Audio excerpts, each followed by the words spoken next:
সেদিন পাহাড় সমুদ্রের পাশে দাঁড়িয়ে বলল, তোমাকে আমি ভালোবাসি, তাই দাঁড়িয়ে থাকি তোমার কাছে। আমি শুনে জ্বলে মরি, গা ভরা জল নিয়ে হাওয়ায় ভাসতে ভাসতে মনে মনে বলি, এটা মিথ্যে কথা।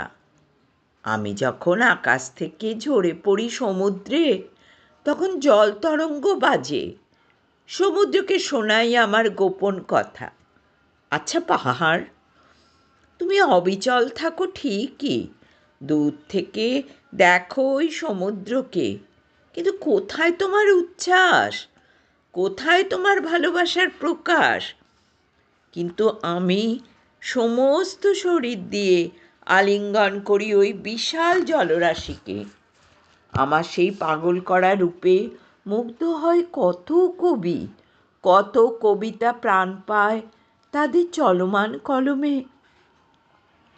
একদিন ভরা চাঁদ এলো আকাশে, জ্যোৎস্নায় ভরে গেল চারদিক।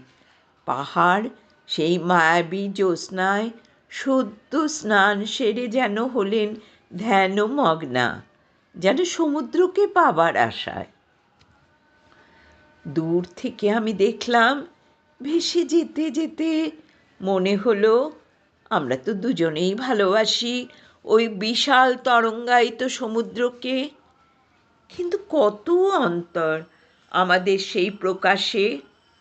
আমি নেচে বেড়াই আর জল তরঙ্গের শব্দে মাথায় 10 দিক, আর পাহাড় নিষ্পলক চোখে মায়াবী শরীর নিয়ে চেয়ে থাকে তার প্রিয়তমর দিকে।